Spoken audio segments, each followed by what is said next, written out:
Boa noite, amigos. Que a paz do Mestre Jesus possa continuar a nos envolver a todos.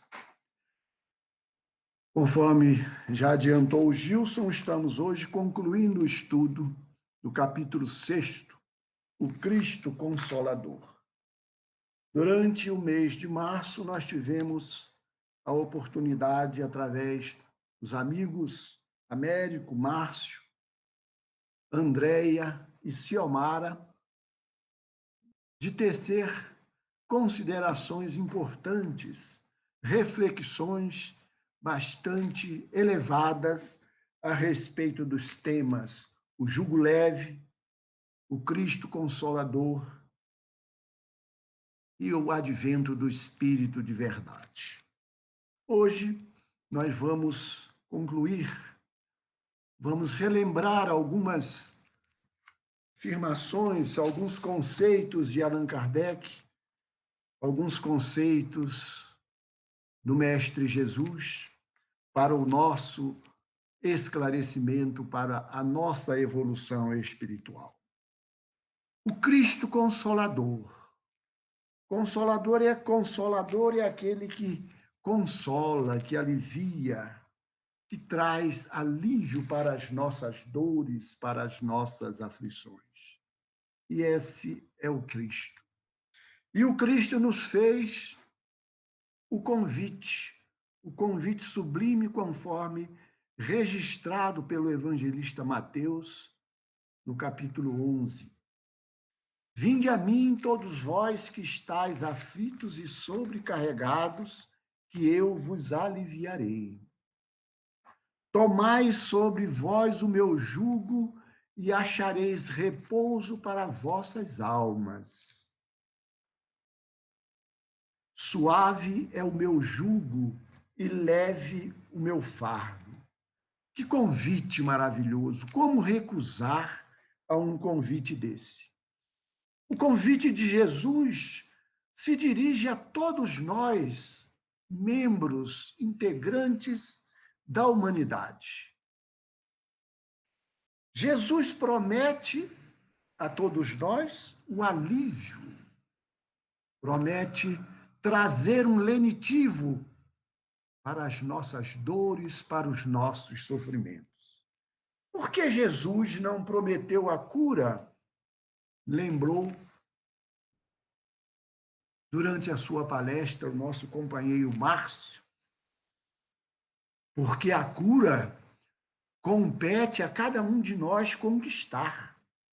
A cura é a nossa observância, a cura virá através da nossa observância da lei de Deus. Essa é a condição, é o jugo imposto por Jesus.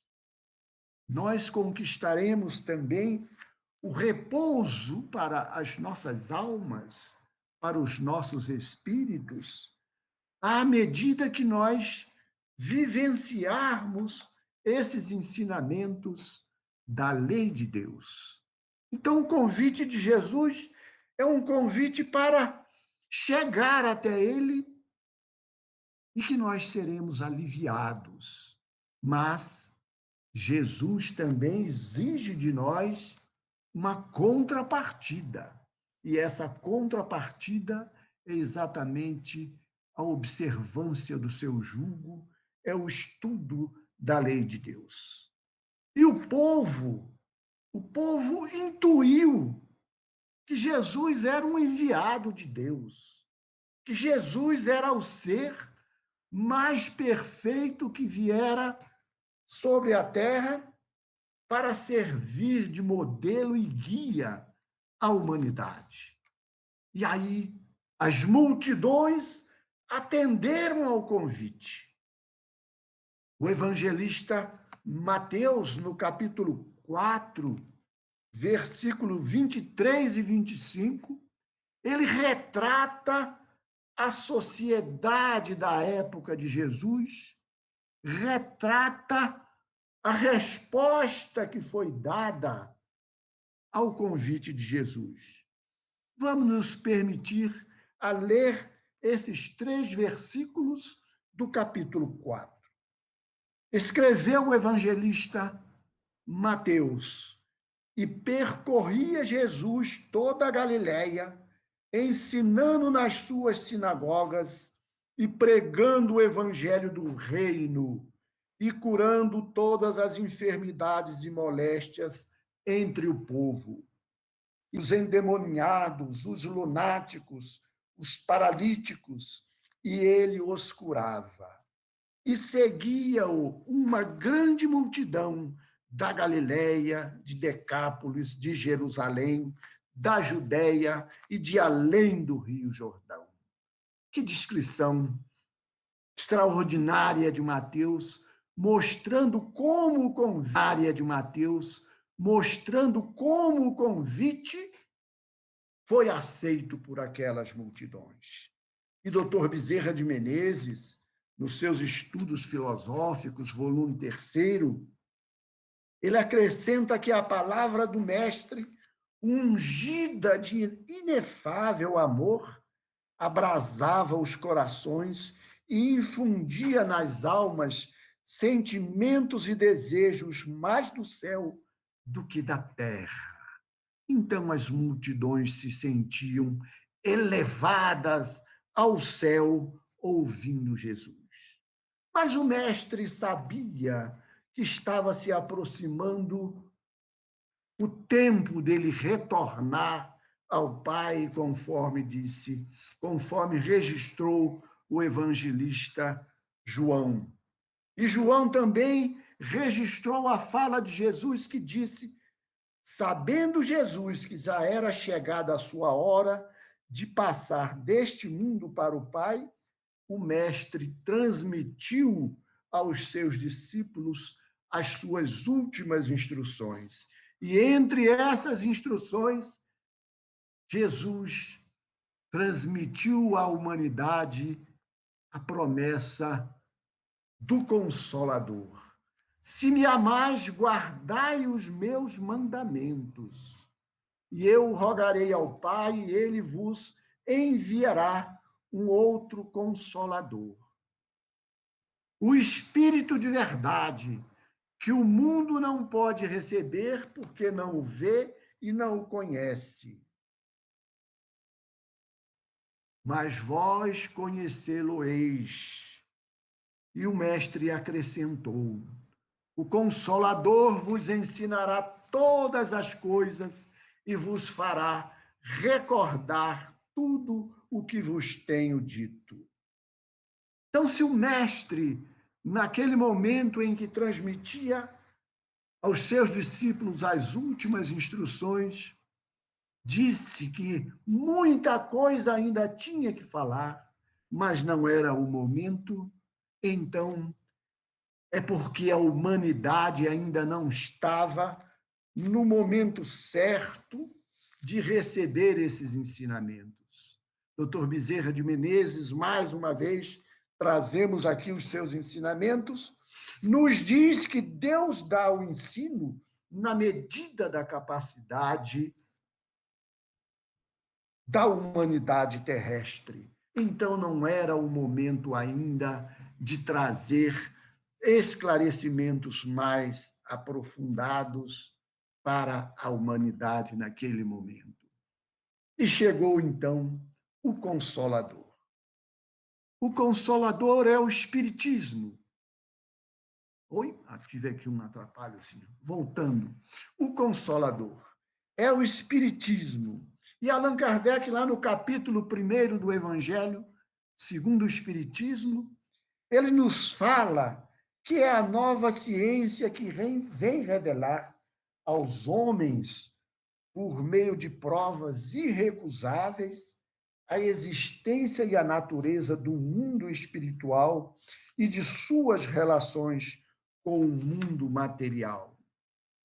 O Espiritismo é produto não de um homem, mas é o produto do ensinamento dado pelos espíritos nas mais diversas partes do mundo e através de uma multidão de intermediários, uma multidão de médiuns. E poderia se perguntar, qual então, qual a autoridade da doutrina espírita? E Allan Kardec demonstrou na introdução do Evangelho segundo o Espiritismo que a doutrina espírita, o Espiritismo, tem de fato uma autoridade incontestável, porque ele é produto de uma universalidade dos ensinos. E esses ensinos também contêm uma concordância universal, porque em todas as partes, em todas as regiões, através dos mais diversos médiums, a doutrina espírita foi posta à disposição da humanidade, conforme prometeu o Cristo Consolador. Algumas características do Espiritismo. Vem na época predita, cumprir a promessa de Jesus. Vem ensinar todas as coisas, a vida futura, as muitas moradas da casa do Pai, a reencarnação, a justiça das aflições. Preside o seu advento o Espírito de verdade, o Cristo. Não poderia ser de outra forma. Outro não poderia ser aquele que preside o advento do Espiritismo, a não ser o próprio Jesus, governador do planeta, o Cristo, o divino escultor da terra, com as suas legiões de trabalhadores divinos, conforme nos fala Emmanuel lá em A Caminho da Luz. E Emmanuel também nos fala no capítulo 1 desta obra que as primeiras organizações religiosas da Terra foram estabelecidas por mensageiros e missionários enviados por Jesus. A gênese de todas as religiões da humanidade tem suas origens no seu coração augusto e misericordioso. Então vejam só, queridos amigos, que o Cristo Consolador, o nosso mestre amado, Jesus de Nazaré, jamais esteve ausente de nós. Ele primeiro preparou o local para nos receber, a nossa terra querida, muitas vezes maltratada por todos nós, mas o Mestre esteve durante todo o nosso progresso, durante todo o nosso caminhar ao nosso lado, enviando os seus missionários, os seus mensageiros, para impulsionar o nosso progresso e o nosso desenvolvimento espiritual, até que resolveu ele próprio vir e depois mandar outro consolador, que é o Espiritismo. Os ensinamentos do Espiritismo abrangem todas as coisas. Allan Kardec, na introdução do Livro dos Espíritos, ele nos diz que o estudo do Espiritismo é imenso, toca em todas as questões da metafísica e da ordem social, e é de todo um mundo que se abre diante de nós. Basta um exame bastante ligeiro dos livros da codificação e nós vamos ver, então, essa abrangência do Espiritismo. Esclarecem de onde viemos, para onde vamos, por que estamos sobre a Terra.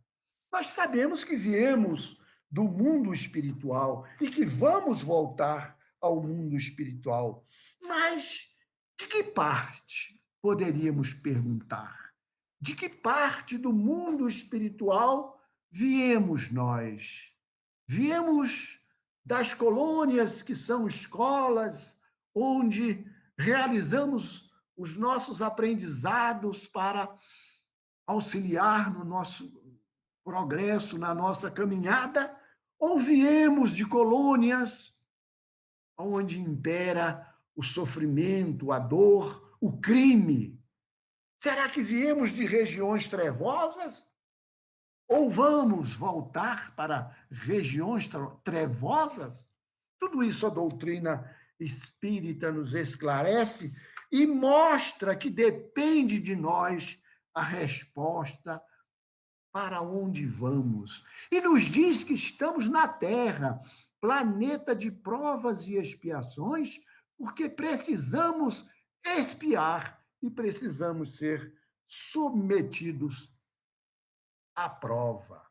Promovem a consolação para todos os sofrimentos.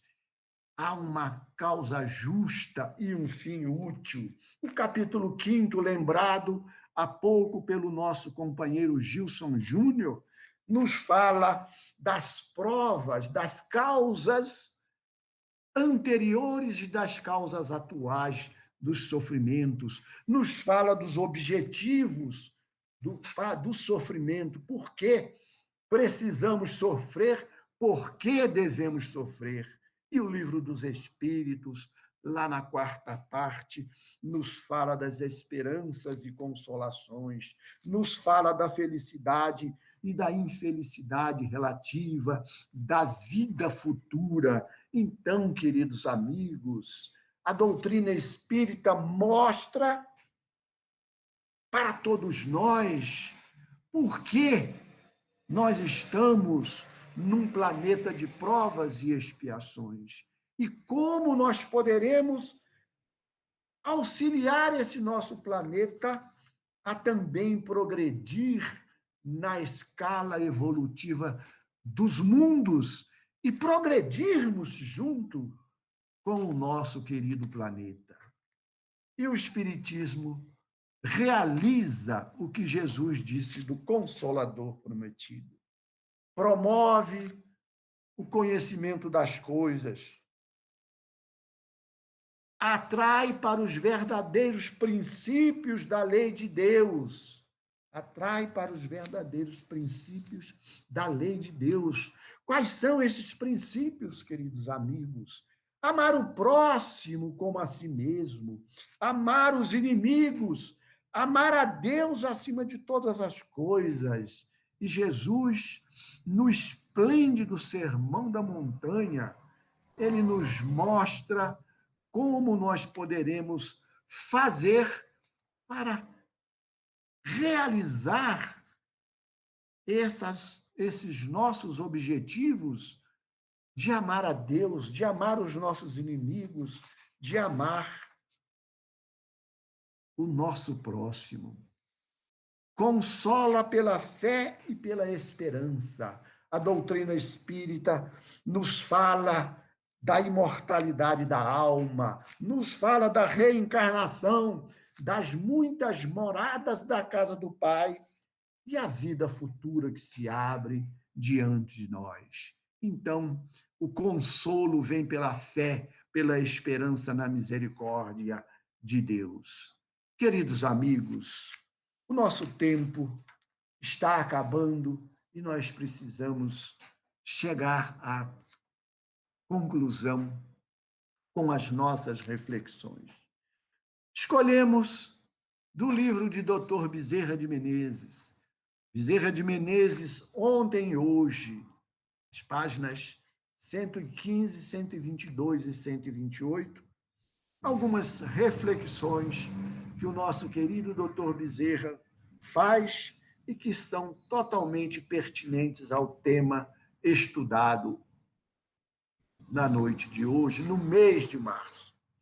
Nunca vos aparteis de Jesus, seja qual for o tributo de vós exigido. O Cristo Consolador. Nunca nos aparteis, nunca nos apartarmos, queridos irmãos, do Cristo Consolador, porque só no Cristo encontraremos o consolo. E ele nos fala ainda: Espiritismo e cristianismo são termos da mesma equação da vida. Espiritismo e cristianismo, o Cristo Consolador e o Consolador prometido. E, finalmente, nos fala ainda, doutor Bezerra, Jesus, meus filhos, é o nosso caminho de acesso ao Pai. Que nos abençoe Jesus, o amigo de ontem, que já era antes de nós, o benfeitor de hoje, que permanece conosco, e o guia para o amanhã, o guia para o amanhã, que nos convida a tomar do seu fardo e receber o jugo, únicos a nos darem a plenitude e a paz. O jugo e o fardo de Jesus, únicos a nos darem a plenitude e a paz. Que a paz do Mestre Jesus possa continuar a nos envolver.